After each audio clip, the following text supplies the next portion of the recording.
지난 상승장 천안 불당동의 한 아파트 84타입이 8억 8천만 원에 거래됐습니다. 그리고 아산에도 7억 후반에 거래된 아파트가 있죠. 당시 천안과 아산 지역은 교통개발 호재와 일자리 그리고 신도시 개발로 엄청난 상승세를 보였습니다. 그만큼 많은 관심이 쏟아지면서 상승장 후반부에 영끌에서 매수한 분들도 많이 계십니다. 다현님도 천안의 투자자 중 한 분인데요. 2021년 다현님은 동탄의 대기업에 다니는 37세 직장인이었습니다.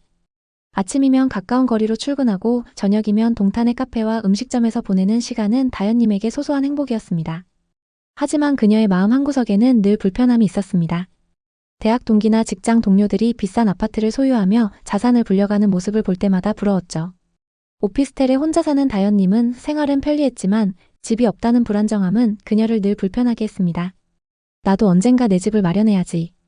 하지만 당시 동탄의 집값은 이미 너무 많이 올라 있었습니다. 그래서 동탄의 내 집 마련은 다현님에겐 꿈 같은 얘기였죠.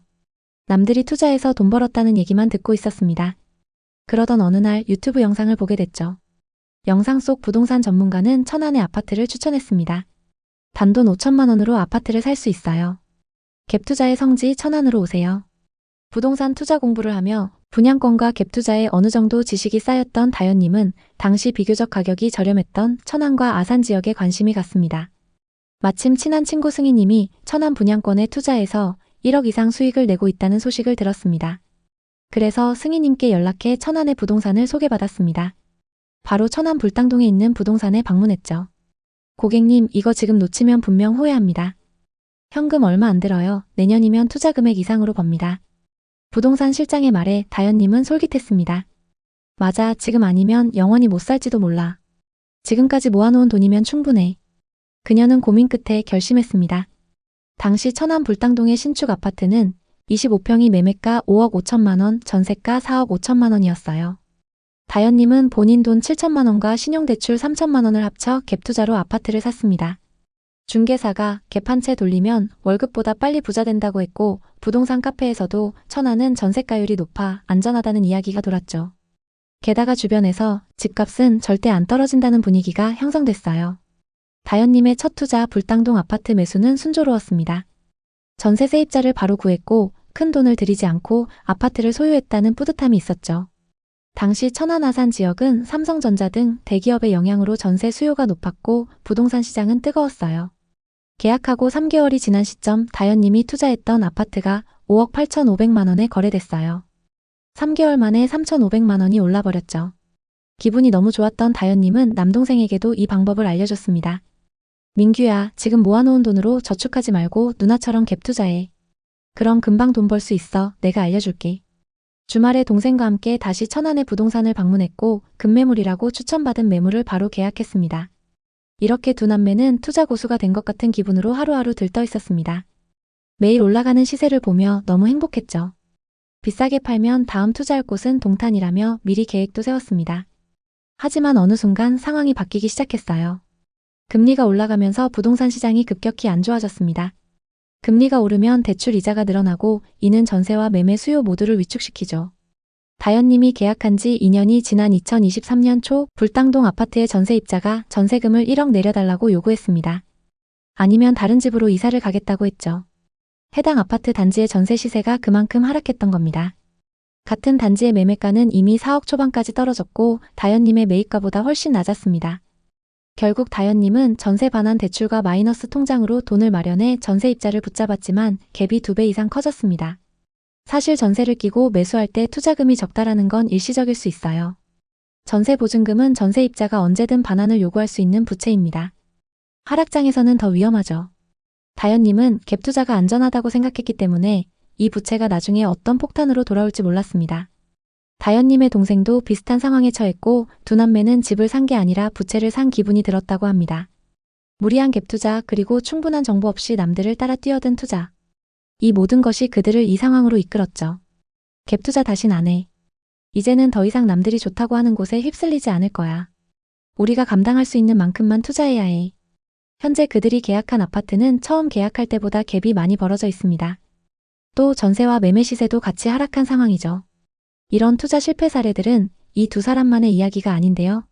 대체 이 지역에는 무슨 일이 일어나고 있는 걸까요? 부동산 상승기의 천안 아산 지역은 교통개발 호재와 일자리 그리고 신도시 개발로 엄청난 상승세를 보였습니다. 특히 전세와 매매 가격의 차이인 갭이 아주 적었는데요. 이로 인해 소액으로도 투자 가능한 갭 투자가 유행하며 전국의 모든 투자자들이 몰려들었습니다. 그 시기에는 전세 사기 사건들이 발생하기 전이었기 때문에 많은 사람들이 손쉽게 갭 투자를 할 수 있었죠. 이들은 사실상 자기 돈을 거의 들이지 않으면서 전세를 끼고 집을 살 수 있었습니다. 하지만 3년 정도 지난 지금 이들은 떨어진 아파트 가격을 보며 한숨만 쉬고 있습니다. 천안과 아산에서 거의 반토막에 가까운 하락 사례도 나타나고 있는 상황인데요. 한두 건이 아니라 이런 사례가 지금 천안 아산 곳곳에서 일어나고 있습니다.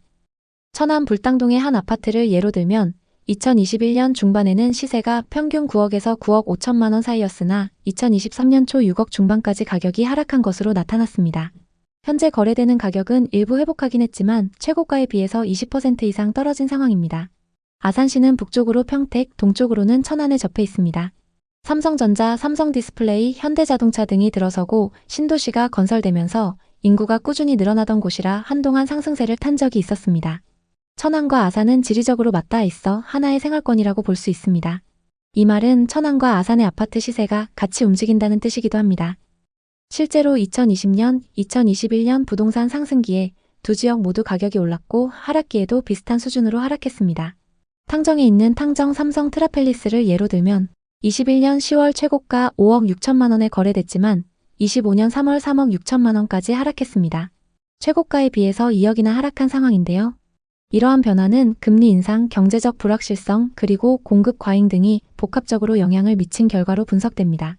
이제 천안 아산의 부동산 시장, 특히 비싸게 거래된 지역들의 현재 상황에 대해 자세히 살펴보겠습니다. 그럼 11억 7천만 원까지 거래됐었던 아파트부터 살펴보겠습니다. 천안시 서북구 불당동에 위치한 린스트라우스 2단지입니다. 이 아파트는 2017년식 557세대 최고 31층의 아파트입니다. 신축급 단지의 규모도 크고 불당동 중심 상권도 가깝기 때문에 전세와 월세 수요가 높습니다. 아산 탕정과 배방이 인접해 있고 천안 아산역 접근성도 좋습니다. 113타입 분양가는 4억 1천만 원이었고 21년 최고가 11억 7천만 원에 거래됐습니다. 상승장일 때 분양가에서 7억 6천만 원이나 상승했습니다. 이 아파트의 현재 시세는 어떨까요?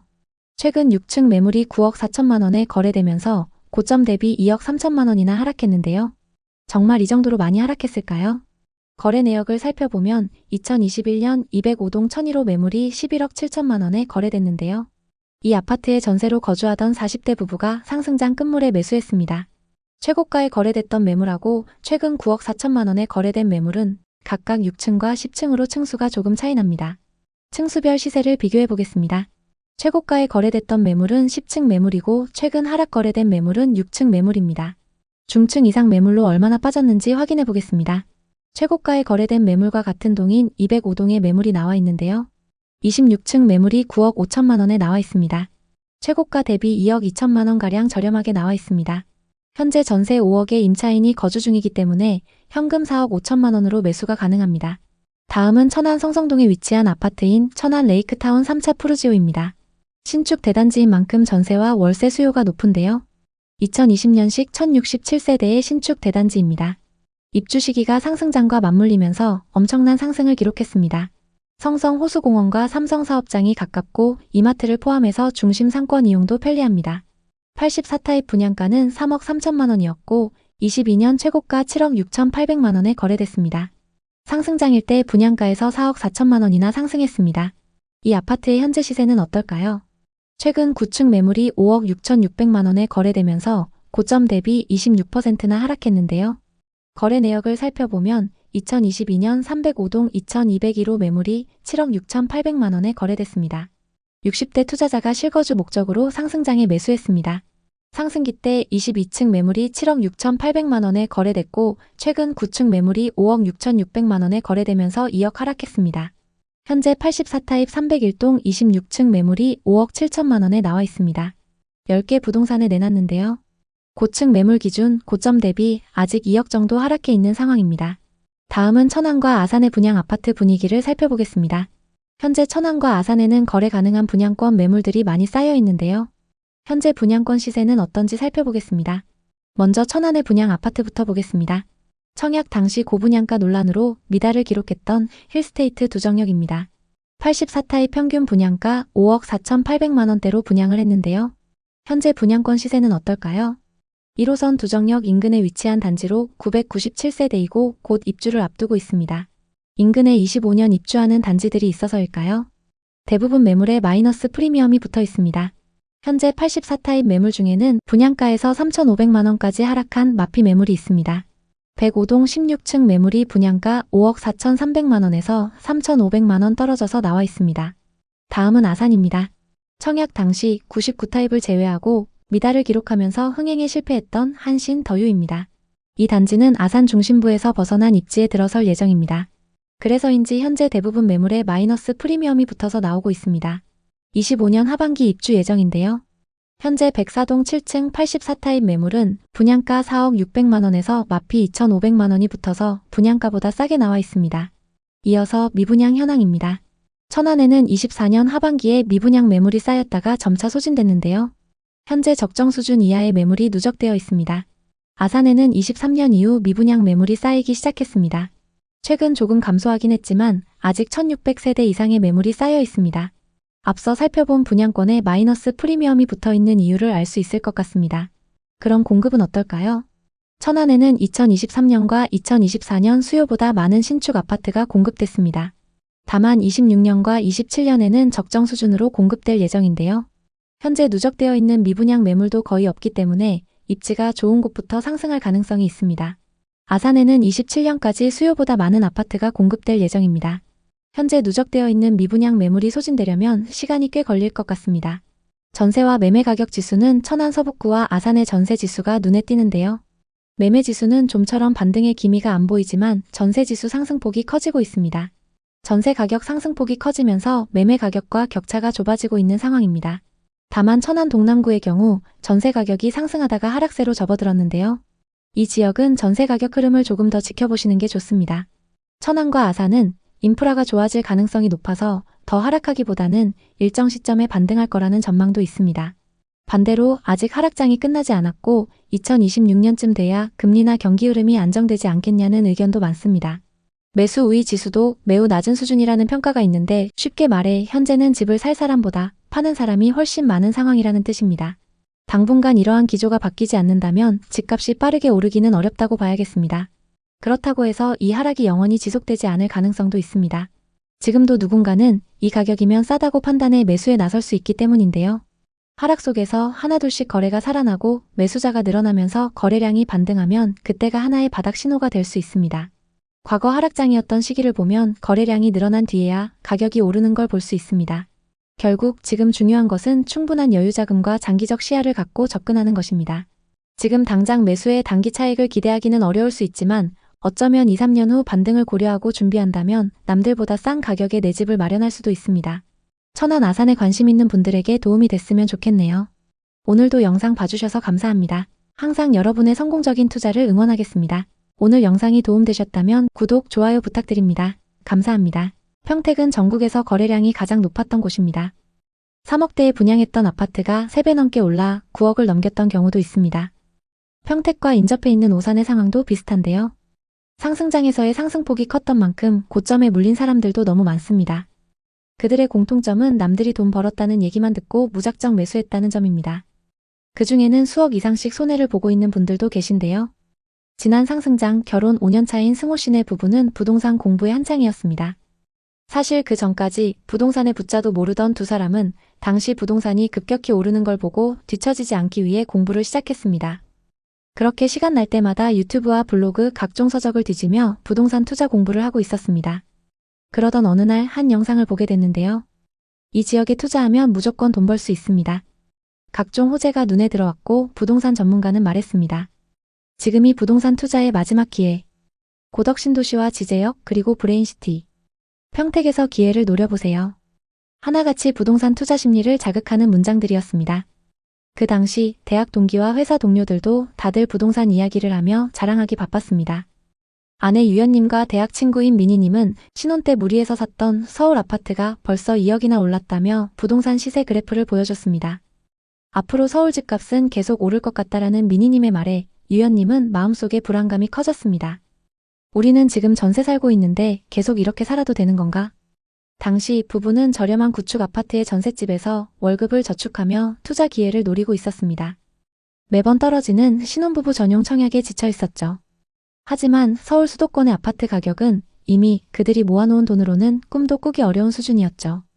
이대로라면 평생 집 한 채 못 사겠구나 라는 불안이 부부의 마음을 짓눌렀습니다. 하지만 2%대 저금리 주택담보대출을 활용하면 부동산 투자가 불가능한 꿈만은 아니었습니다. 지인들의 성공담과 커뮤니티의 상승론에 휩싸인 부부는 점점 더 크게 투자에 대한 욕심이 생겼습니다.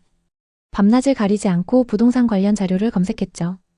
수도권 구축 급매, 부동산 투자 방법, 소액 투자. 머릿속은 온통 부동산으로 가득했습니다. 그러던 중 유튜버의 말 한마디가 부부의 투자 심리를 자극했습니다. 지금 갭 투자로 시드머니를 늘리고 갈아타기를 하면서 점점 서울 쪽으로 이동하세요. 어느 토요일 저녁 부부 동반 모임에 나갔습니다.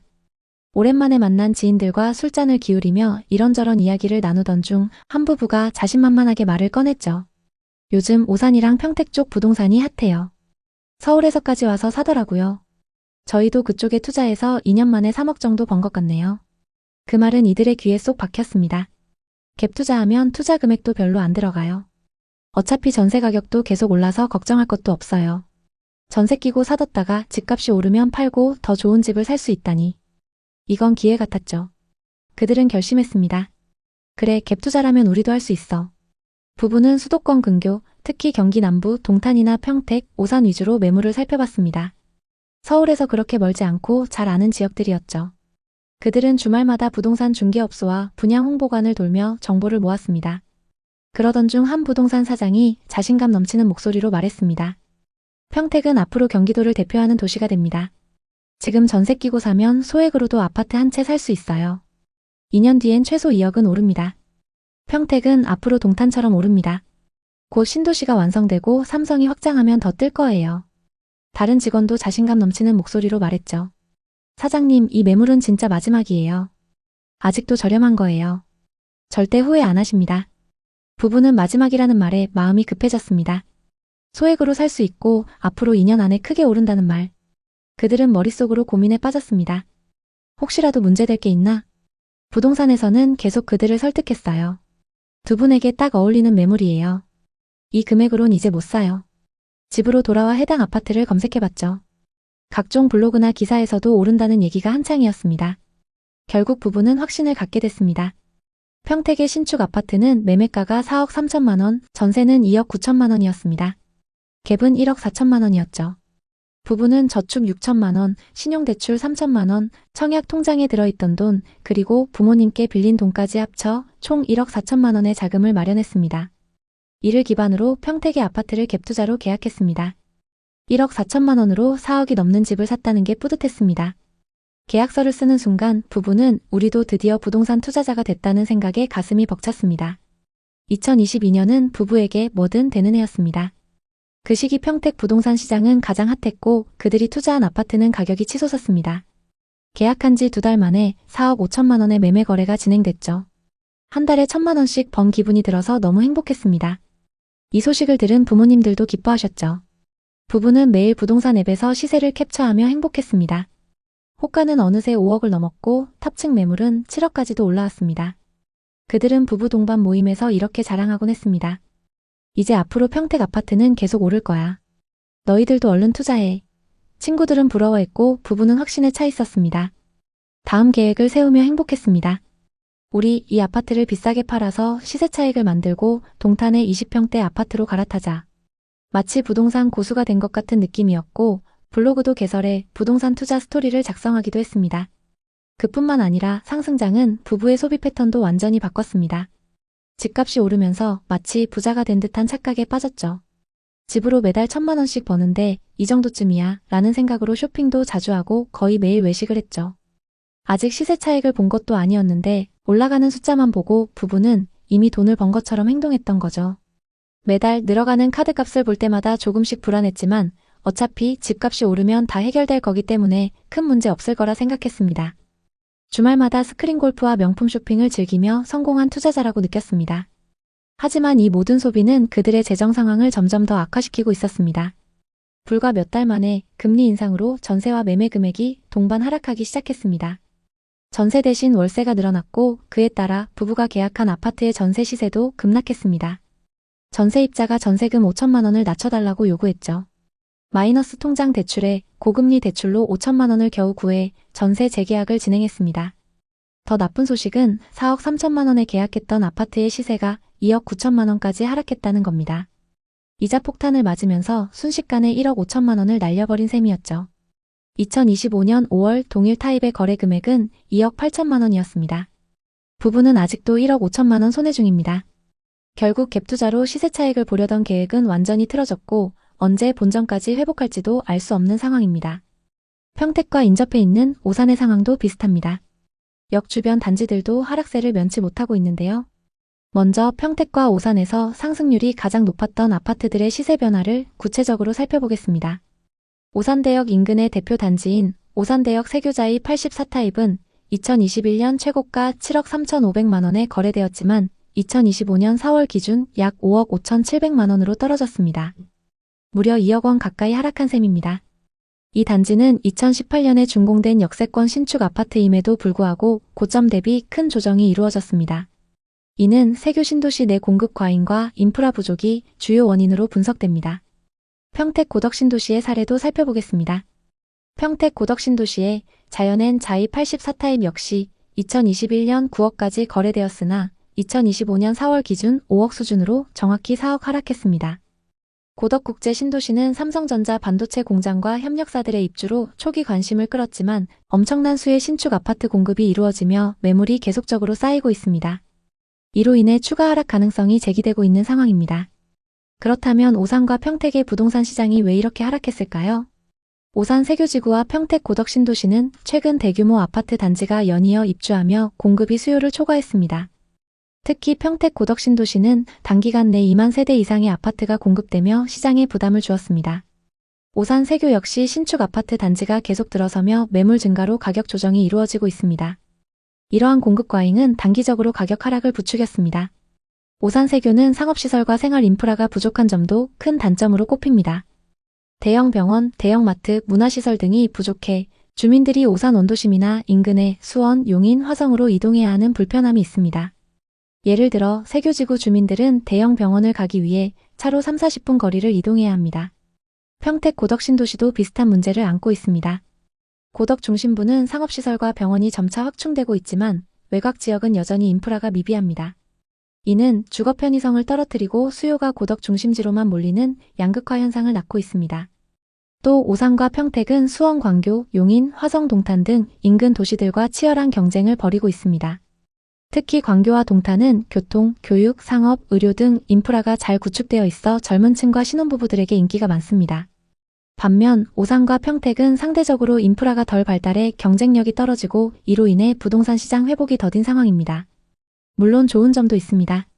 오산 세교지구는 깔끔한 신도시 환경과 가성비 좋은 아파트로 주목받고 있습니다. 현재 세교지구에는 자이, 힐스테이트, 레미안 등 브랜드 아파트가 다수 입주해 있으며 가격은 여전히 매력적입니다. 예를 들어 세교지구의 국민평형 아파트는 현재 4억에서 5억대의 매물로 나오고 있습니다. 이는 인근 수원이나 용인, 동탄에 비해 훨씬 합리적인 가격입니다. 그리고 세교지구의 상가 공실률은 놀라울 정도로 낮습니다. 이는 임대료가 상대적으로 저렴하고 주민들이 지역 내에서 소비하며 활발히 생활하고 있다는 증거입니다. 오히려 광교나 동탄의 상권은 활성화에 어려움을 겪고 있어 세교의 상권이 상대적으로 안정적임을 알 수 있습니다. 한 30대 신혼부부는 초등학교와 유치원이 도보거리에 있어 아이 키우기에 정말 좋아요. 동네가 조용하고 공기도 맑아서 만족스럽습니다. 라고 전했습니다. 하지만 의료와 상업시설 부족은 공통된 불만이었습니다. 50대 주민부는 무릎 통증 때문에 물리치료를 받으려면 시내까지 40분씩 걸려요. 대형 병원이 없어서 아쉬워요. 라고 토로했습니다. 다만 희망적인 소식도 있습니다. 오산시는 세교지구 내 대형 메디컬 센터와 복합상업시설을 2026년까지 완공할 계획을 발표했습니다. 또 다른 주민은 곧 병원이 들어온다고 들었어요. 상가가 더 활성화되면 좋을 것 같아요. 라며 기대감을 드러냈습니다. 세교지구의 한 부동산 사무소에서 만난 김모 공인중개사는 세교는 오산의 강남이에요. 오산천이 흐르고 동탄과 용인으로의 교통 접근성이 좋아 젊은 층이 많이 찾죠. 라고 말했습니다. 현재 아파트 거래는 다소 주춤하지만 4억 5억 원대의 적정 가격 매물은 빠르게 소진되고 있다고 했는데요. 그분은 집값이 급등하지 않고 물가 상승분 정도만 반영돼 실수요자들에게 좋은 기회예요. 장기적으로 인프라가 개선되면 가치가 더 오를 겁니다. 라며 상승을 전망했습니다. 평택은 오산과 달리 글로벌 기업들이 몰려드는 산업 중심지입니다. 고덕 신도시를 중심으로 삼성전자 반도체 공장과 협력사들의 입주가 이어지며 일자리 창출이 꾸준합니다. 고덕 신도시 내 30평대 아파트는 현재 4, 5억대에 거래되며 오산 세교와 비슷한 가성비를 자랑합니다. 하지만 외곽 지역은 교통과 인프라 부족으로 수요가 고덕 중심지로 몰리는 양극화 현상이 두드러집니다. 사실 고덕 신도시 외곽 지역은 상업시설과 병원이 부족해 많은 주민들이 불편을 호소하고 있습니다. 예를 들어 고덕 외곽의 한 주민은 마트나 병원을 가려면 차로 2~30분을 이동해야 해요. 중심지로 가야 모든 걸 해결할 수 있어 불편하죠 라고 말했습니다. 하지만 평택시는 고덕 신도시 내 상업지구 개발을 가속화하고 있으며 2027년까지 대형 쇼핑몰과 병원 유치를 계획 중입니다. 이는 지역의 생활 편의성을 높이고 부동산 시장 회복의 키가 될 것입니다. 평택의 가장 큰 강점은 반도체 산업의 성장입니다. 최근 좀 주춤하고 있지만 삼성전자는 고덕 신도시에 대규모 투자를 이어가고 있으며 2030년까지 추가 공장 증설을 계획하고 있습니다. 이는 고용 창출과 인구 유입으로 이어져 부동산 시장에 긍정적인 영향을 줄 가능성이 큽니다. 한 부동산 전문가는 고덕 신도시는 반도체 산업의 중심지로 장기적으로 안정적인 수요가 예상됩니다. 인프라만 보완된다면 가격 반등 가능성이 높아요. 이렇게 전망했습니다. 오산 세교와 평택은 입지와 성장 가능성, 호재 등 여러 측면에서 각자 다른 메리트를 갖고 있습니다. 오산 세교는 깔끔한 신도시 환경과 합리적인 가격으로 신혼부부와 젊은 층에게 사랑받고 있습니다. 평택은 반도체 산업의 성장으로 장기적인 투자 잠재력을 보유하고 있죠. 하지만 두 지역 모두 생활 인프라 부족이라는 공통된 과제를 안고 있습니다. 오산시는 세교지구 내 병원과 상업시설 확충을 통해 이 문제를 해결하려 하고 있으며 평택은 고덕 신도시의 상업지구 개발과 교통망 확충에 힘쓰고 있습니다. 예를 들어 오산시는 2026년까지 세교지구에 대형 메디컬 센터와 복합 쇼핑몰을 완공할 계획이며 평택시는 고덕 신도시와 평택 원도심을 연결하는 트램 도입을 검토 중입니다. 이러한 인프라 개선은 두 지역의 부동산 가치를 높이는 계기가 될 것입니다. 오산 세교와 평택은 가성비 좋은 부동산과 성장 가능성을 동시에 갖춘 지역입니다. 현재의 가격 하락은 공급 과잉과 인프라 부족에서 비롯되었지만 두 지역 모두 이를 해결하기 위한 적극적인 개발 계획을 추진 중입니다. 이럴 때일수록 개발 진행 상황과 부동산 지표를 계속적으로 체크하시는 게 좋습니다. 지금 오산과 평택 부동산에 관심 있는 분들께 드리는 조언은 신중함입니다. 과도한 대출로 무리하게 매수하는 것은 위험하며 입지가 좋은 지역과 호재 진행 상황을 철저히 분석해야 합니다. 지금은 시장을 관망하면서 자본과 실력을 늘려야 할 때입니다. 앞으로도 오산과 평택을 포함한 부동산 시장의 최신 현황을 빠르고 정확하게 전달하겠습니다. 오늘 영상이 도움이 되셨다면 구독과 좋아요 부탁드립니다. 여러분의 성공적인 부동산 투자를 항상 응원합니다. 감사합니다. 오늘은 서울의 신축 아파트 시장이 2025년 6월 27일 정부의 대출 규제로 인해 완전히 뒤흔들리고 있는 현장을 생생하게 전해드리겠습니다. 서울의 신축 분양 아파트를 중심으로 투자자들의 꿈이 어떻게 악몽으로 변했는지 다양한 사람들의 이야기를 통해 풀어보겠습니다. 최근 가장 이슈가 된 아파트는 서울 서초구 반포의 메이플자이라는 신축 아파트 단지입니다. 총 3,300세대가 넘는 초대형 단지로 2025년 6월 30일부터 입주가 시작됐습니다. 전용 84타입 기준 분양가는 24억, 현재 호가는 무려 40억을 넘겼습니다. 이게 말이 되는 금액이냐 싶죠? 이곳은 분양 당시부터 강남의 마지막 대단지라며 투자자들 사이에서 핫했습니다. 하지만 이 엄청난 금액 뒤에는 대출 규제로 잔금을 못 치르고 발만 동동 구르는 투자자들의 비명이 가득합니다. 2025년 6월 27일 정부가 발표한 가계부채관리 강화 방안은 부동산 시장에 핵폭탄급 충격을 줬습니다. 주택담보대출 한도 6억 제한, 전세대출 보증 비율 축소, 생활안정자금 대출 규제까지 이 모든 게 신축 아파트 투자자들을 벼랑 끝으로 몰았습니다. 투자자들의 실제 이야기를 들어보기 전에 먼저 이번 대출 규제의 주요 내용을 간단히 짚어보겠습니다. 627 대책은 부동산 시장, 특히 서울 고가 아파트 시장을 겨냥한 강력한 조치였습니다. 먼저 주담대 한도 제한입니다. 수도권 규제 지역에서 주담대 최대 한도가 6억으로 고정됐습니다. 앞으로 20억짜리 아파트를 사려면 현금으로 14억을 채워야 합니다.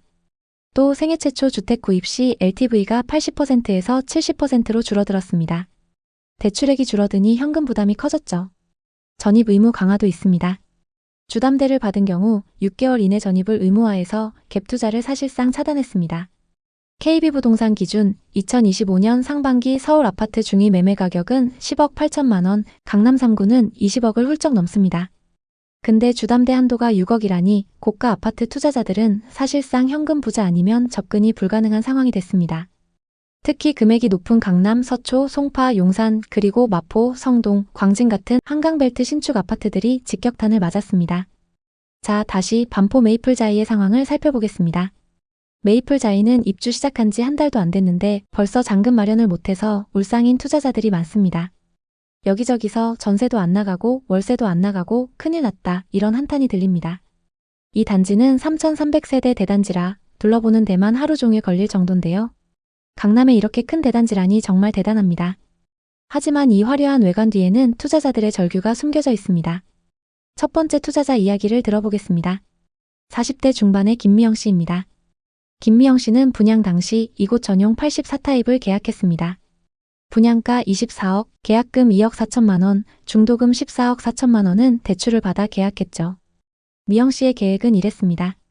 잔금 7억 2천만 원과 중도금 대출 일부는 전세로 메우고 갭투자로 이 아파트를 보유한 뒤 시세 차익을 노리는 거였습니다. 그때는 진짜 대박 날 줄 알았어요. 반포 신축 아파트라니 무조건 오를 거라 믿었죠. 근데 627 대출 규제 때문에 전세 대출이 막히고 주담대도 6억 이상 안 나와요. 잔금 중 일부를 현금으로 내야 하는데 그 돈이 어디 있나요? 전세 매물 내놨는데 18억에서 2억이나 내렸는데도 연락 하나 없어요. 미영 씨는 결국 사금융까지 고민해봤다고 하더라고요. 이자 10%로 대출해준다고 하던데 그거 받으면 진짜 큰일 나는 거 아는데도 잔금 기한이 코앞이라 어떻게 해야 할지 모르겠어요. 이대로 가면 잔금도 못 치르고 다 날릴 판이에요. 미영 씨의 눈빛에는 절박함이 가득했습니다. 이 아파트 이제 미영 씨에겐 꿈의 공간이 아니라 생계의 위협이 됐습니다. 다음으로 만난 건 40대 후반 찬호 씨네 부부입니다. 이 부부는 조합원 자격으로 분양받았습니다. 당시엔 비싸다고 난리였지만 지금 호가 시세는 40억을 넘었으니 대박 아니냐 싶죠. 하지만 이 부부도 속이 타들어가고 있습니다. 저희는 조합원이라 일반 분양보다 저렴했어요. 근데 잔금을 대출로 메우려고 했는데 주담대 한도가 턱 막혔어요. 그래서 전세를 내놨는데 많이 내렸는데도 안 나가요. 전세 대출이 안 되니까 임차인 구하기가 하늘의 별 따기예요. 이 집 진짜 어렵게 잡은 거예요. 근데 지금 이 집이 저희를 힘들게 하네요. 찬호 씨가 한숨 쉬며 말했습니다. 찬호 씨네 부부는 결혼 후 쭉 갈아타기를 하면서 처음으로 강남에 내 집 마련을 했는데 잔금 때문에 이사도 못 오고 있습니다.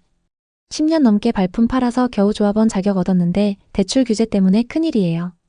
전세 임차인이라도 구하면 다행인데 지금은 그마저도 안 돼요. 단지 근처의 부동산 상황도 좋지 않습니다. 중개사는 한숨부터 쉬더라고요. 여기 물건은 많아요. 전세 매물만 수십 개 나와 있는데 손님이 없어요. 전세 대출이 막히니까 임차인들이 다 관심 없죠. 원래 84타입 전세가가 13억 15억이었는데 지금은 11억까지 내려도 안 나가요. 잔금 못 치는 분들 매일 전화와서 어떻게 해야 하나 물어보는데 저도 답이 없어요. 대출을 갑자기 막아버리니까 손 쓸 틈도 없이 이렇게 돼버렸어요. 전세랑 매매 둘 다 마찬가지예요. 매물은 많은데 손님이 없어요. 또 다른 투자자 50대 초반 승호 씨의 이야기도 들어봤습니다. 승호 씨는 다주택자로 메이플자이 59타입을 계약했어요. 역시 전세 끼고 잔금을 메우려고 했죠. 근데 대출 규제로 전세는 안 나가고 주담대도 안 나오는 상황입니다. 전세가를 12억에서 10억까지 내렸는데도 연락 하나 없어요. 잔금 기한까지 맞출 수 있을지 모르겠네요. 큰일 났습니다. 정부가 갑자기 대출 막아놓고 예고도 없이 이렇게 하면 우리 같은 계약자들은 어떻게 하란 말입니까? 승호 씨는 한탄했습니다. 이런 사례는 메이플자이만의 문제가 아니에요. 서울 강남 3구와 용산, 그리고 마포, 성동, 광진구의 신축 아파트 단지들에서도 비슷한 소식이 들려옵니다. 예를 들어 여러 지역들에서 잔금을 마련하지 못한 입주 예정자들이 속출하고 있습니다. 전세입자를 구하거나 담보대출로 어떻게든 유지하려는 투자자들, 담보대출 한도가 6억으로 막히면서 전세를 주려고 했지만 지금 전세 시세가 수억씩 떨어졌는데도 임차인을 못 구하고 있습니다. 한 투자자는 이자가 높은 사금융을 제안받았지만 그거 받으면 평생 빚쟁이 신세예요 라며 울상을 지었습니다. 부동산 관계자들에 따르면 전세대출 규제로 임차인들이 발길을 끊으면서 전세가가 평균 2, 3억 하락했지만 여전히 거래는 얼어붙은 상태라고 합니다. 물건은 넘쳐나는데 손님이 없어요. 잔금 기한 지나면 계약 포기하는 사람도 있을 거예요. 라며 중개사들도 한숨을 쉬었습니다. 서울 신축 아파트 시장은 지금 혼돈 그 자체입니다. KB부동산 자료에 따르면 2025년 상반기 서울 아파트 중위 매매 가격은 10억 8천만 원, 강남 3구는 20억을 훌쩍 넘습니다. 하지만 대출 한도가 6억으로 묶이면서 고가 아파트 투자자들은 직격탄을 맞았죠. 특히 금액이 높은 강남, 서초, 송파, 용산, 그리고 마포, 성동, 광진구의 신축 아파트들이 타격이 큽니다. 어떤 부동산 전문가는 이렇게 말했습니다. 지금 전세 대출도 막히고 주담대도 막히니까 시장이 얼어붙었어요. 전세가가 2, 3억씩 떨어지고 매매도 안 되고 당분간 이 상황이 계속될 거예요. 정부가 대출 규제를 풀지 않는 한 신축 아파트 입주 포기 사례가 늘어날 수 있습니다. 특히 2025년 하반기 입주 예정인 대단지 아파트들이 줄줄이 대기 중이라 피해 규모는 더 커질 가능성이 높습니다. 자, 여러분, 오늘은 반포의 메이플 자이를 비롯해 서울 곳곳의 신축 아파트 투자자들의 이야기를 살펴봤습니다. 모두 열심히 발품 팔고 노력해서 투자했지만 갑작스러운 대출 규제에 허를 찔렸습니다. 부동산 시장은 이렇게 예측 불가능한 변수들로 가득합니다. 부동산에서 세금 그리고 대출, 이 두 가지는 피할 수 없는 현실입니다. 앞으로 서울의 신축 아파트 시장은 어떻게 될까요? 대출 규제가 완화될지 아니면 더 세질지 확실치 않습니다. 하지만 한 가지 확실한 건 부동산 투자하실 때 무리한 대출은 절대 금물이라는 겁니다. 항상 감당하기 어려운 수준으로 대출을 받아 아파트를 사는 건 위험합니다. 지금처럼 시장이 불확실할 때는 현금을 확보하고 좋은 매물이 나올 때까지 기다리는 게 현명합니다. 이번 주부터 민생지원금이 풀리고 금리 인하로 통화량이 늘어나면 물가가 더 오를 겁니다. 이런 상황에서 현금만 들고 있으면 자산 가치가 떨어질 수 있으니 실물 자산에 적절히 투자하는 것도 고려해보세요. 하지만 절대 무리하지 마시고 본인의 재무 상황을 꼼꼼히 점검하세요. 결론적으로 지금 서울 수도권 부동산 시장은 대출 규제로 인해 큰 혼란을 겪고 있습니다. 주요 지역들의 아파트값이 하락하고 전세 시장도 월세로 전환되면서 집주인과 임차인 모두 힘들어하고 있습니다. 하지만 이런 위기 속에도 기회는 있습니다. 복덩이TV 구독자 여러분, 시장을 똑똑히 주시하세요. 데이터와 정보를 바탕으로 냉정하게 판단하셔야 합니다. 제 영상은 여러분이 현명한 결정을 내리도록 돕기 위한 겁니다. 집을 사지 말라는 게 아니라 무리한 투자를 피하시라는 말씀을 드립니다. 지금 어떤 선택이 맞을까요? 댓글에 여러분의 생각을 자유롭게 남겨주세요. 여러분의 소중한 댓글은 누군가에게 큰 위로가 될 수 있습니다. 오늘의 이야기에 공감하셨다면 구독과 좋아요를 눌러주세요. 끝까지 시청해주셔서 감사합니다. 다음 편엔 더 좋은 내용으로 찾아뵙겠습니다. 강남 3구의 아파트라고 해서 항상 오르기만 하는 건 아닙니다. 특히 송파구는 같은 송파구 내에서도 입지에 따라 금액 차이가 엄청납니다. 상승기 가격 대비 최대 30%까지 하락한 곳도 존재하는데요. 또 최근 정부가 담보대출 한도를 6억으로 제한하고 전세대출도 손보면서 시장의 변화가 예상되는 건 사실입니다. 그럼 지금부터 이 지역의 실제 투자 사례와 현재 상황을 자세히 살펴보겠습니다. 2021년 봄, 서울의 월세방에 살던 30대 후반 지우 씨는 잠을 이루지 못했습니다. 침대 위에서 맥북 화면을 뚫어지게 바라보며 그녀는 부동산 커뮤니티의 제목에 넋을 잃고 있었습니다. 화면에는 자극적인 제목들이 연달아 떠올랐습니다. 잠실 엘스 신고가 기록, 끝없이 오르는 헬리오시티, 파크리오, 멈출 줄 모르는 고공행진, 하나같이 부동산 투자 심리를 자극하는 문장들이었습니다. 대학 동기와 회사 동료들도 하나같이 부동산 이야기를 하며 열기를 더했습니다. 지우 씨와 같은 연차의 민영 씨는 부모님께 물려받은 잠실 아파트가 벌써 3억이나 올랐다며 부동산 시세 그래프를 보여줬습니다. 앞으로 서울 집값은 계속 오를 것 같다라는 민영 씨의 말에 지우 씨는 마음속에 불안감이 커졌습니다. 월세 120만 원 오피스텔에 살면서 내가 뭐 하고 있는 거지? 마흔을 코앞에 둔 지우 씨의 자본은 다음과 같았습니다. 적금 1억 9천만 원, 주식 6천만 원, 부모님께 증여받은 5천만 원. 광고업계에서 10년 넘게 일하면서 고액 연봉까지 이뤄냈지만 치솟는 서울 집값 앞에서는 턱없이 부족한 금액이었죠. 하지만 2%대 저금리 주택담보대출을 활용하면 강남 투자가 불가능한 꿈만은 아니었습니다. 친구들의 성공담과 커뮤니티의 상승론에 휩싸인 지우 씨는 점점 더 강렬한 투자 욕망에 사로잡혔습니다. 그녀는 밤낮을 가리지 않고 부동산 관련 자료를 검색했습니다. 송파구 구축 급매, 문정 대단지 매물, 대출 잘 받는 방법. 머릿속은 온통 부동산으로 가득했습니다. 그러던 어느 주말 지우 씨는 송파구 문정동의 한 부동산에 방문했습니다. 네이버 부동산에서 봤던 매물을 실제로 보려고 찾아갔던 거죠. 인근에서 유일하게 15평 매물이 있었고 단지 규모도 1000세대를 넘었습니다. 중개사는 그녀를 보고 자신있게 말했습니다. 송파에 이 정도 금액으로 살 수 있는 아파트는 없어요. 지금 계약 안 하시면 몇 달 뒤엔 8억까지 올라 있을 거예요. 오래된 아파트였지만 관리가 잘 되어 있었고 무엇보다 깔끔하게 인테리어된 집 내부가 너무 마음에 들었습니다. 집 주인분이 얼마 전에 인테리어 하신 거라서 손볼 곳도 없어요. 바로 들어와서 사시면 됩니다. 지우 씨는 지인들과 온라인 커뮤니티에 지금 아니면 영원히 못 산다는 의견에 공감하면서 투자를 진행하기로 마음먹었습니다. 결국 매매가 7억에 문정동의 15평짜리 아파트를 계약했습니다. 1년 만에 1억 5천만 원이 오른 가격이었지만 앞으로 더 오를 거라는 확신이 있었습니다. 매매가 7억에 담보대출로 4억을 받아서 진행했습니다. 당시 변동금리가 2% 초반으로 매우 저렴해서 부담 없이 큰 액수의 대출을 받았습니다. 계약서를 쓰는 동안 손이 떨렸지만 서명을 마치고 나자 묘한 해방감이 밀려왔습니다. 지우 씨는 먼저 부동산 투자에 뛰어들었던 친구들에게 계약 사실을 알렸고 곧 집들이에 초대했습니다. 집에 놀러온 친구들의 반응은 폭발적이었죠. 지우야, 드디어 강남 3구 입성. 이제 앞으로 오를 일만 남았네. 축하 메시지가 쏟아졌습니다. 그녀는 자신이 마침내 성공한 사람들의 리그에 합류했다고 믿었습니다. 2021년 12월 이사한 지 3개월 만에 놀라운 일이 일어났습니다. 지우 씨가 산 아파트의 같은 면적이 7억 5천만 원에 거래되었습니다. 단번에 5천만 원 상승. 지우 씨는 회사 사무실에서 부동산 앱을 확인하며 입을 다물지 못했습니다. 이게 정말로 오르네. 그녀는 3개월 만에 5천만 원을 벌었다는 사실에 황홀했습니다.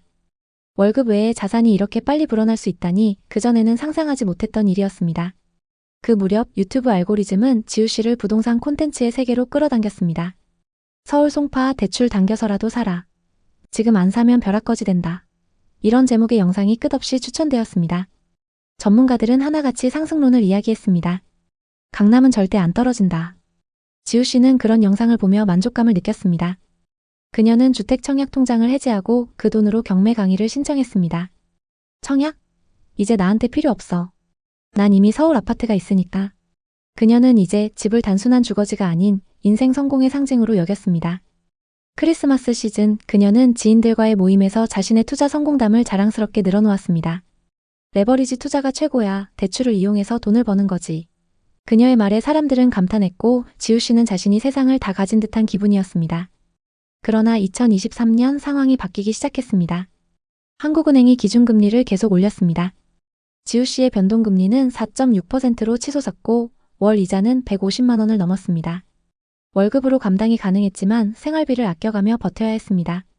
친구들과의 모임 자리에서 한 친구가 조심스레 말을 꺼냈습니다. 이제 영끌은 진짜 위험하다던데. 너네 괜찮아?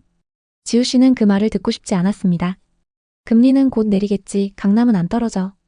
불안을 달래기 위해 그녀는 부동산 커뮤니티에서 긍정적인 글만 골라서 읽었습니다. 또 호갱 노노와 지역 카페에서도 상승론에 대한 내용만 봤죠. 그런 글을 볼 때마다 불안이 잠시 잦아드는 듯 했습니다. 하지만 TV를 켜면 매일같이 부동산 하락에 대한 뉴스가 나왔습니다. 2023년 초 현장 분위기가 궁금했던 지우 씨는 계약했던 부동산에 방문했습니다. 고객님, 요즘 집값이 많이 떨어지긴 했는데 그래도 곧 오를 거예요. 기다려보시죠. 하지만 금매 종이에 적힌 금액을 보고 너무 충격받았습니다. 15평 금매 5억. 7억에 샀던 아파트가 5억에도 안 팔리는 상황이었죠. 오를 거라고 믿음을 갖고 버티던 지우 씨는 몇 달 뒤 시세를 확인하기 위해서 다른 부동산에도 들렀습니다. 요즘 저 아파트 얼마나 하나요? 혼자 살 거라서 15평 정도면 충분해요. 중개사는 말했습니다. 금매로 나온 매물이 하나 있긴 한데 상태가 별로 안 좋아요. 시세는 4억 8천만 원입니다. 1층 매물이었지만 너무 충격적이었습니다. 언제까지 떨어질지 앞이 캄캄했죠. 집으로 돈 벌 생각이었는데 지금은 집이 감옥 같아요. 그녀는 소비를 극단적으로 줄였습니다. 필라테스 대신 집 앞 산책로, 배달 대신 집밥. 하지만 월급은 이자 납부일마다 증발했고 카드 할부는 끝없이 이어졌습니다. 2024년부터 강남권 금매가 소진되며 빠르게 시세를 회복했고 송파구 시장도 급상승세를 탔습니다. 하지만 소형 평형의 입지가 별로 좋지 않은 지우 씨의 아파트는 좀처럼 반등의 기미가 보이지 않았습니다. 2025년 5월 같은 평형의 매물이 5억 2,500만 원에 거래됐습니다. 손실은 1억 8천만 원. 시세는 언젠가 오를 거야. 근데 그 시기가 언제일까? 지우 씨는 여전히 부동산 시세를 보며 한숨을 쉬고 있습니다. 대출이나 갭 투자와 같이 레버리지 투자는 양날의 검입니다. 금리가 낮을 땐 기회지만 상승기엔 치명타가 될 수 있죠. 또 호가 시세는 절대적인 지표가 될 수 없습니다. 호가가 계속 올라도 실제 매수자가 없으면 의미가 없기 때문이죠. 그리고 강남 3구라는 입지가 절대적이지 않다는 사실도 알 수 있습니다. 물론 그 중에서도 입지가 좋은 곳들은 빠르게 회복하고 전고점을 넘은 건 사실입니다. 하지만 그 외의 단지들은 다 같이 어려움을 겪었습니다. 위 사례 말고도 서울 송파구 부동산 시장에는 여러 변화가 있었습니다. 서울 잠실 송파 부동산은 강남 3구에 입성하려는 수요로 엄청난 상승세를 보였습니다. 그리고 그 위험은 아직도 보여지고 있습니다. 지금 상승장에서의 최고가를 돌파한 곳들도 보이는데요. 하지만 같은 송파구인데도 상승기 가격에 비해 30%까지 빠진 곳도 있습니다. 그럼 이곳들은 지금이 적정 가격일까요? 지금부터 송파구의 하락 아파트를 확인해보고 지역 전반적인 분위기를 살펴보겠습니다. 그리고 영상 후반부에는 현재 송파구에서 주목해야 하는 곳을 소개하겠습니다. 송파의 아파트를 고민하고 계신다면 오늘 영상 끝까지 시청해주세요. 그럼 14억 7천만 원까지 거래됐던 아파트부터 살펴보겠습니다. 송파구 풍납동에 위치한 동아 한가람입니다. 이 아파트는 95년식 782세대 최고 18층의 아파트입니다. 한강 조망이 가능하고 역까지 도보로 이동이 가능하기 때문에 구축인데도 전세와 월세 수요가 높습니다. 한강뷰는 도로 쪽 북서양 매물이고 로얄동은 101동으로 공원과 한강뷰가 가능합니다. 용적률이 높은 편이지만 재건축과 리모델링에 대한 기대감이 높습니다. 84타입이 2019년 11월 7억 8천만 원이었는데요. 2년 만에 6억 9천만 원이나 상승해서 14억 7천만 원까지 거래됐습니다. 그리고 최근 13층 매물이 10억 4천만 원에 거래되면서 고점 대비 4억 3천만 원이나 하락했는데요. 정말 이 정도로 많이 하락했을까요? 거래 내역을 살펴보면 2021년 101동 1205호 매물이 14억 7천만 원에 거래됐습니다.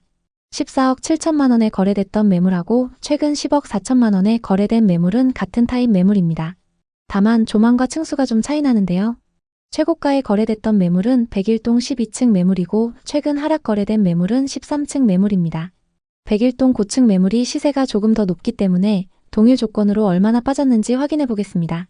최고가에 거래된 매물과 같은 동인 101동 10층 매물이 11억 7천만 원에 나와 있습니다. 최고가 14억 7천만 원 대비 3억가량 저렴하게 나와 있고 전세 4억 9천만 원의 세입자가 거주 중이기 때문에 현금 6억 8천만 원으로 매수가 가능합니다. 다음은 송파구 장지동에 위치한 송파파인타운 3단지를 보겠습니다. 1단지부터 13단지까지 대규모 주거타운을 형성하고 있습니다. 역세권 입지의 규모도 크기 때문에 상승장에서 엄청난 상승을 기록했습니다. 3단지는 30평형 3개 타입으로 구성되어 있습니다. 84타입이 2019년 9월 평균 8억 9,800만 원에 거래됐는데요. 2년 만에 6억 3천만 원이나 상승해서 21년 9월 15억 2,800만 원에 거래됐습니다. 이 아파트의 현재 시세는 어떨까요? 최근 2층 매물이 11억 7,500만 원에 거래되면서 고점 대비 3억 5천만 원이나 하락했습니다. 정말 이 정도로 많이 하락했을까요?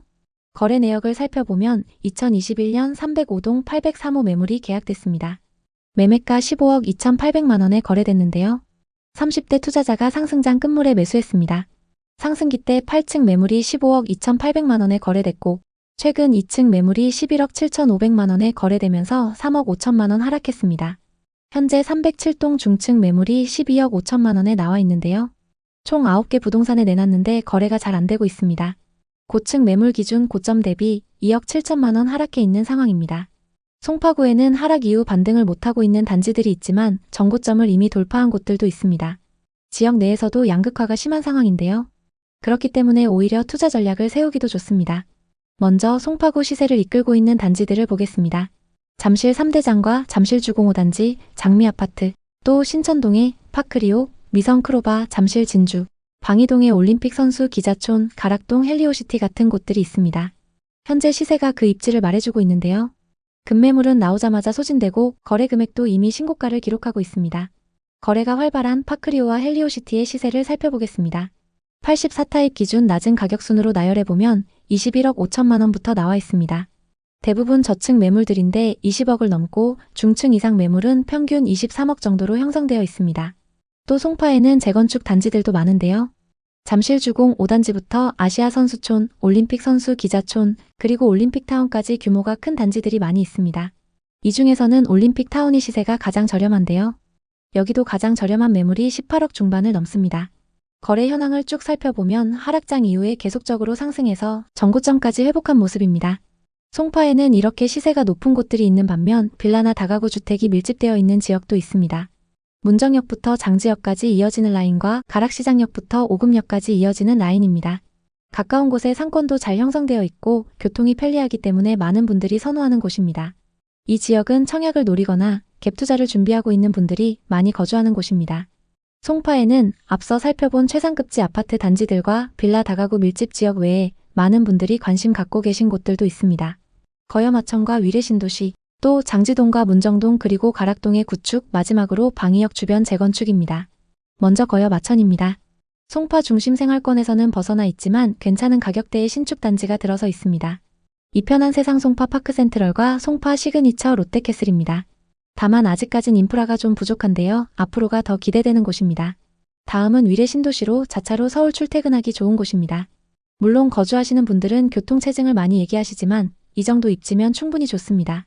20평대 아파트로는 송파 꿈의 그린과 송파 더 센트레가 있고 조금 더 큰 평형을 원하시면 위례 송파 푸르지오와 힐스테이트 송파 위례가 있습니다.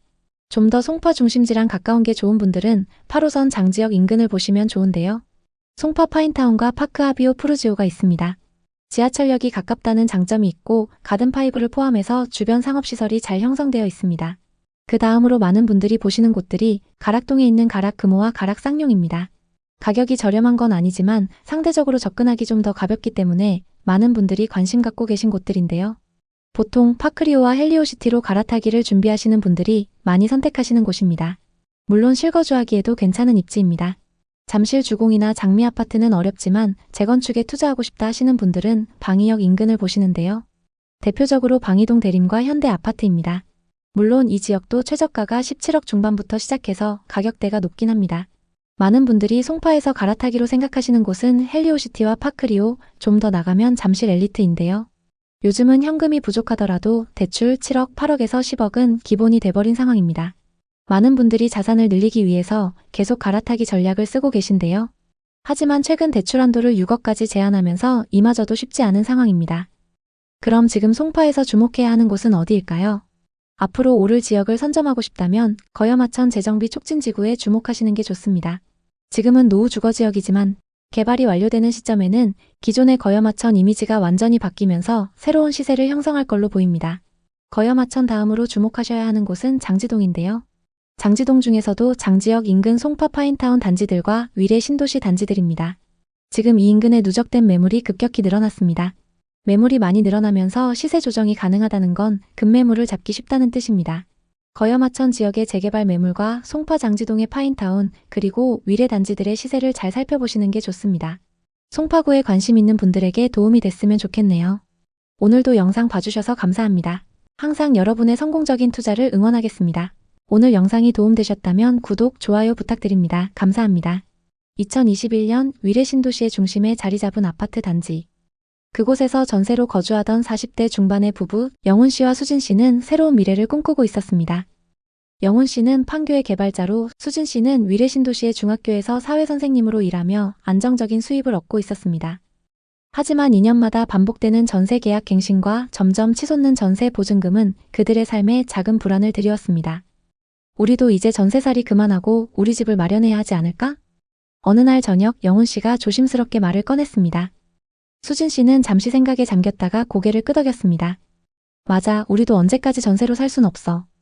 요즘 다들 부동산 투자해서 돈 버는데 우리만 뒤처지는 것 같아. 부부는 위례 신도시에 내 집을 마련하기로 마음을 굳혔습니다. 2021년 당시 위례 신도시는 부동산 시장에서 뜨거운 관심을 받고 있었습니다. 신도시 특유의 쾌적한 환경, 서울 접근성, 그리고 대규모 개발 호재들이 투자자들의 이목을 끌었습니다. 특히 위례 신도시와 서울을 연결하는 위례 신사선 계획, 신규 상업지구 개발 소식, 그리고 학군과 생활 인프라의 완성도가 높아지면서 실거주와 투자 수요가 동시에 몰리고 있었습니다. 유튜브와 부동산 커뮤니티에서는 위례는 지금이 기회. 이런 목소리가 끊이지 않았습니다. 영훈 씨 부부가 눈여겨본 아파트는 전용 85타입 2015년 입주한 단지로 단지 뒤로 공원과 산책로가 자리 잡고 있었고 근처에 초등학교, 대형마트, 병원 등 생활 인프라가 완벽하게 갖춰져 있었습니다. 게다가 입지 덕분에 실거주 여건으로도 최적이라는 평가를 받고 있었습니다. 최근 거래가를 확인한 영훈 씨는 흥분을 감추지 못했습니다. 이 단지 2019년에 8억 5천만 원이었어. 근데 지금 매매가가 15억이 넘어. 전세는 8억 선이고 임대 수요도 안정적이야. 수진 씨도 단지 내 공원을 산책하며 미소를 지었습니다. 여기라면 아이 키우면서 오래 살기 좋을 것 같아. 우리 또 다른 미래를 여기서 시작하자. 부부는 본격적으로 내 집 마련에 나섰습니다. 부동산에서 소개해준 매물은 매매가 15억 9천만 원으로 로얄동의 로얄층 매물이었습니다. 부동산 실장은 단호하게 말했습니다. 지금 이 매물이 제일 저렴한 거예요. 요즘 문의가 많아서 금방 나갈 겁니다. 빨리 결정하셔야 돼요. 부부는 그 말에 조급해졌습니다. 집으로 돌아와 진지하게 회의를 했고 최종 결정을 했습니다. 영훈 씨는 말했습니다. 투자 목적이 아니라 우리가 살 집이니까 시세보다 중요한 건 안정된 생활이야. 자금 계획은 신중하게 세웠습니다. 그동안 모은 돈과 기존 전세금을 합치면 5억이 조금 넘었고 부모님의 지원 2억 그리고 은행 대출 8억을 통해 잔금을 마련했습니다.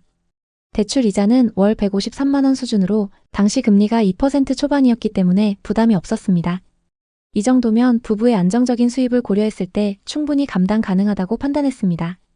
계약서를 작성하던 날 수진 씨는 떨리는 손으로 사인하며 말했습니다. 드디어 우리 집이 생긴 거야. 여기서 새로운 삶을 시작하자.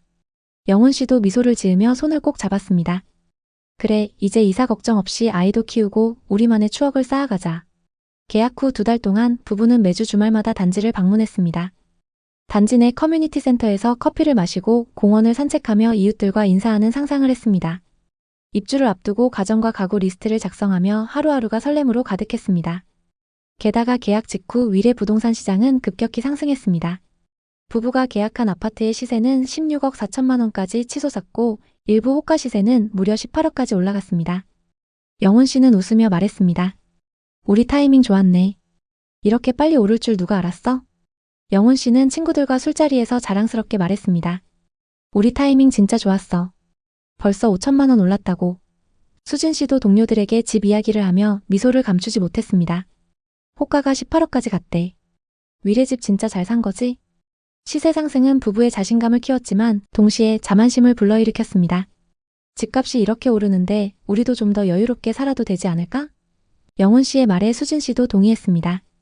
부부는 소비 패턴을 바꾸기 시작했습니다. 주말마다 고급 오마카세와 와인바에서 외식을 즐겼고 수진 씨는 명품 가방을 하나 장만했습니다. 영훈 씨는 최신형 노트북과 고가의 커피 머신을 구입하며 이 정도는 투자한 우리한테 보상이잖아 라고 웃으며 말했죠. 부부는 신용카드 한도를 늘리고 월급의 상당 부분을 소비에 쏟아부으며 집값이 오르니 돈 걱정은 없어 라는 생각에 빠졌습니다. 그러나 그 생활은 오래가지 못했습니다. 2022년 이후 부동산 시장이 급격히 나빠지기 시작했습니다. 금리 인상과 글로벌 경제 불확실성으로 인해 위례 신도시의 부동산 시장도 분위기가 안 좋아졌습니다. 영훈 씨 부부가 매수한 아파트의 시세는 급락해 9억까지 떨어졌습니다. 15억 9천만 원에 계약했던 집이 불과 1년 반 만에 6억 9천만 원이나 하락한 것입니다. 부동산 커뮤니티에는 위례, 급매물에도 안 팔려, 위례, 거래량 급감 이런 글이 넘쳐났습니다. 영훈 씨는 충격을 받았습니다. 단지 이름이 언급된 글을 보며 스마트폰을 내려놓고 한숨을 쉬었습니다. 우리가 산 가격보다 6억이나 떨어졌어. 이게 말이 돼? 수진 씨도 뉴스를 보며 불안한 표정을 지었습니다. 실거주라 괜찮다고 했는데 이렇게까지 빠지니까 마음이 무겁네. 부부는 저녁 식사 자리에서도 부동산 이야기를 꺼내기 꺼려졌습니다. 침묵이 흐르는 식탁에서 수진 씨가 조용히 물었습니다. 우리 너무 서둘렀나? 2022년 말부터 부부는 예상치 못한 현실과 마주했습니다. 먼저 대출 조건이 변경되면서 금리가 급격히 오르기 시작했습니다. 8억에 대한 대출 이자가 당초 계획했던 월 150만 원에서 330만 원으로 증가한 것입니다. 영훈 씨는 계산기를 두드리며 한숨을 내쉬었습니다. 이 정도면 우리 가계부 균형이 무너질 수도 있어. 이미 늘어나버린 카드값까지. 불안은 점점 커져만 갔습니다. 수진 씨는 지출 내역들을 보며 머리를 싸맸습니다. 이걸 다 어떻게 감당하지? 우리가 너무 무리한 거 아니야? 부부는 결국 외식을 줄이고 주말 나들이도 최소화하며 지출을 줄이기 시작했습니다. 한때 즐기던 카페에서의 여유로운 시간도 이제는 사치처럼 느껴졌습니다. 위례 부동산 시장은 더욱 냉랭해졌습니다. 인터넷 커뮤니티에는 위례 교통 최악이다, 위례 신사선, 의료복합타운 무산 등 악재들이 끊임없이 올라왔습니다. 영훈 씨는 게시물을 보며 충격을 받았습니다. 몇몇 매물은 부부가 매수한 가격보다 수억 이상 낮게 나왔고 거래량은 거의 바닥을 치고 있었습니다. 실거주라 괜찮을 거라 생각했는데 이렇게 빠지는 걸 보니까 괴롭네. 영훈 씨의 목소리에는 힘이 없었습니다. 수진 씨는 더 이상 부동산 관련 뉴스나 커뮤니티를 보지 않기로 했습니다. 대신 마트에서 장 보는 횟수를 줄이고 자잘한 지출을 하나하나 줄여나갔습니다. 부부는 주말이면 집에 머무는 시간이 많아졌고 한때 자주 하던 외식도 완전히 끊었습니다. 우리 너무 무리했나 봐. 수진 씨가 조용히 말하자 영훈 씨는 고개를 떨구며 대답했습니다. 그래도 우리가 살 집이잖아. 흔들리면 안 되지. 영훈 씨와 수진 씨는 설렘과 불안을 동시에 느꼈습니다.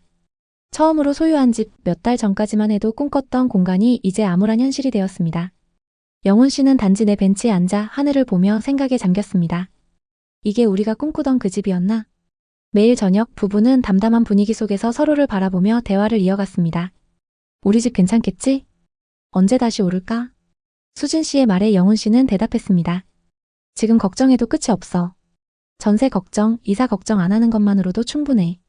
하지만 현실은 녹록지 않았습니다. 월급의 절반 이상이 고정 지출로 빠져나갔고 생활비는 빠듯해졌습니다. 예상보다 높은 관리비 고지서와 계속 올라가는 세금은 부부의 통장을 순식간에 바닥나게 했습니다. 수진 씨는 점점 말수가 줄어들었고 영훈 씨는 종종 단지 내 벤치에 앉아서 혼자만의 시간을 보내곤 했습니다. 너무 일찍 뛰어든 걸까? 한때 인생의 전환점이 될 줄 알았던 위례의 집은 이제 그 무게를 감당하기 위한 고된 시련처럼 느껴졌습니다. 2024년 중순부터 위례 부동산 시장이 조금씩 회복의 조짐을 보이기 시작했습니다. 부부가 매수했던 위례 아파트의 시세는 9억대에서 12억대까지 올라왔죠. 하지만 여전히 계약했던 15억 9천만 원에는 미치지 못했습니다. 부동산 앱에는 금매, 전세 끼고 갭투자라는 매물이 여전히 광고되고 있었고 같은 평형을 자신들보다 훨씬 저렴하게 매수한 이웃의 이야기는 묘한 씁쓸함을 안겼습니다. 우린 지금 비싼 월세 내는 기분이야. 영훈 씨가 어느 날 밤 고요한 거실에서 한숨을 쉬며 말했습니다. 수진 씨는 아무 말 없이 고개를 끄덕였습니다. 하지만 부부는 후회하지 않기로 했죠. 매번 집주인의 눈치를 보며 계약 연장을 부탁하던 시절은 이제 끝났기 때문이죠. 수진 씨는 조용히 미소를 지으며 말했습니다. 그때 우리가 선택하지 않았다면 지금도 전세금 오를까봐 불안해하고 있었을 거야. 적어도 지금은 우리 집이니까. 2025년 6월 입주한 지 4년이 지난 부부는 새 집에서의 삶에 완전히 적응해 있었고 낮아진 시세는 더 이상 신경 쓰지 않았습니다. 공원 산책로에서 매일 아침 조깅을 하고 마트와 카페를 드나들며 커뮤니티 활동도 시작했습니다. 집안에는 새 가구와 추억이 하나씩 쌓여갔고 수진 씨는 작은 거실 한켠에 텃밭을 가꾸기 시작했습니다. 이제야 집 같아 수진 씨가 웃으며 말했죠. 시세는 여전히 완전히 회복되지 않았지만 13억 중반까진 올라왔습니다. 부부는 숫자에 연연하지 않기로 했습니다.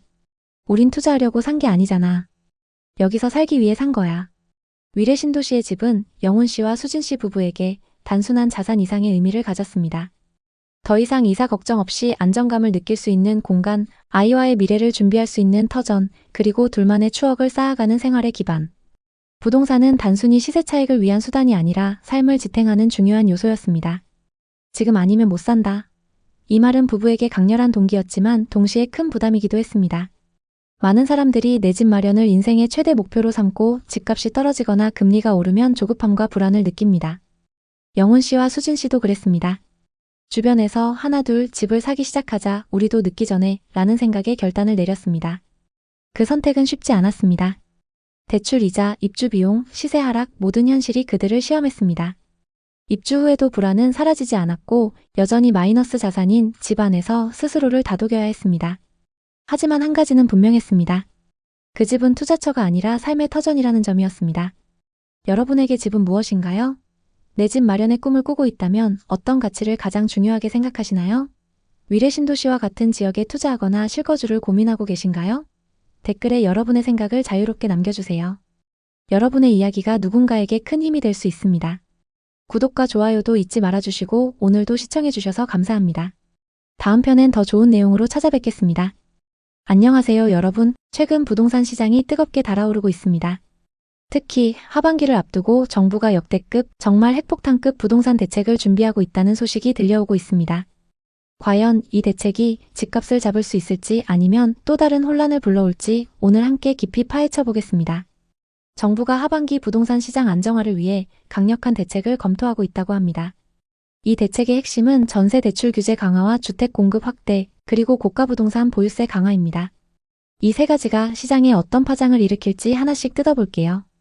먼저 전세 대출 규제입니다.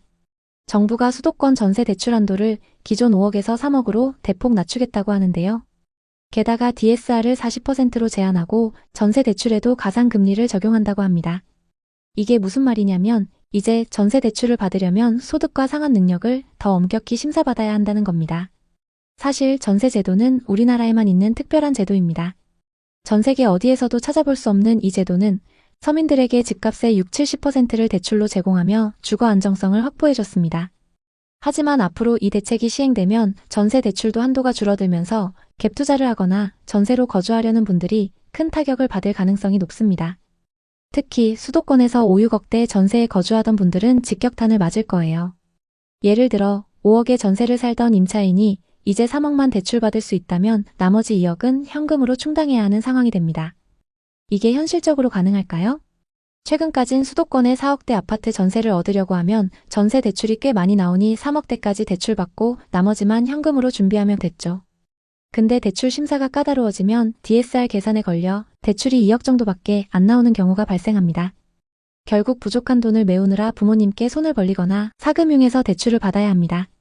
이번 대책은 많이 강력하니 시행된다면 서민들의 부담은 더 커질 것 같습니다.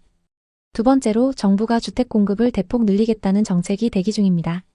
수도권 3기 신도시와 재개발, 재건축, 규제 완화를 통해 30만 가구를 추가 공급한다는 계획이죠.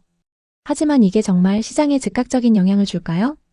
과거 2020년 정부가 비슷한 공급 확대 정책을 발표했을 때를 떠올려 볼게요.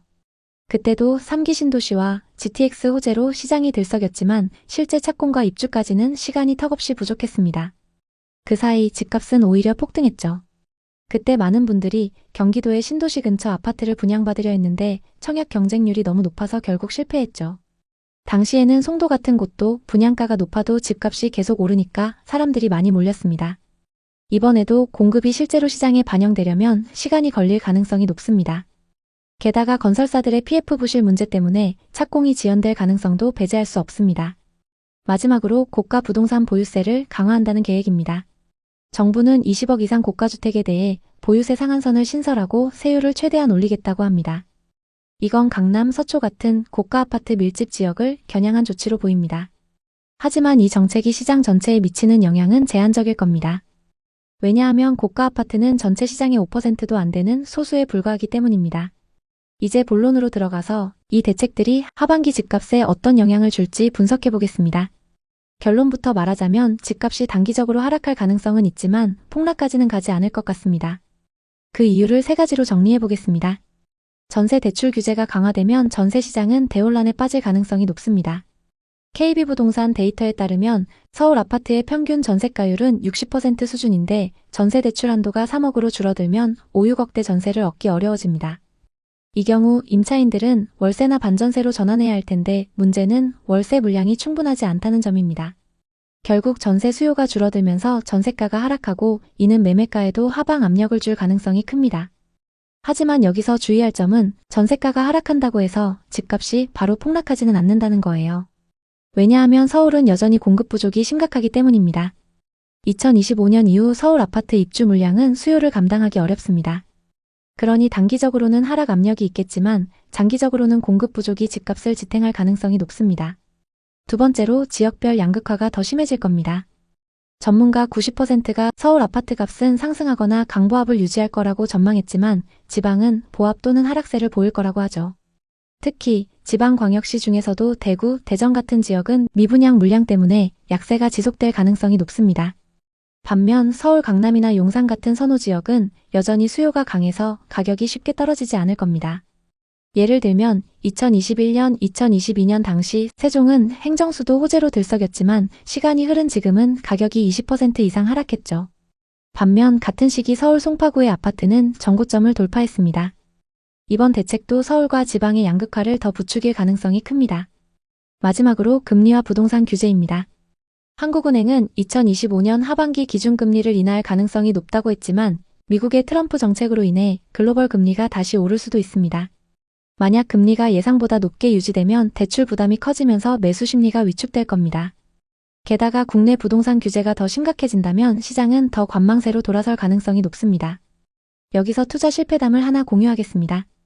2019년 민수 씨는 경기도의 한 재건축 호재가 있는 아파트를 5억에 매수했습니다. 당시 재개발 호재와 저금리 기조로 집값이 뛸 거라는 기대감이 컸죠. 2억은 본인 돈으로 나머지 3억은 대출로 충당했습니다. 그런데 정비 사업에 대한 비용이 늘어나면서 지금까지도 사업이 진행되지 않고 있습니다. 결국 그 아파트는 현재 3억 후반에 거래되고 있습니다. 들어가서 살고 있지만 1억 이상 손실을 본 셈이죠. 이 경험을 통해 배운 건 부동산 투자는 타이밍과 정책의 흐름을 읽는 게 정말 중요하다는 겁니다. 이번 대책도 마찬가지입니다.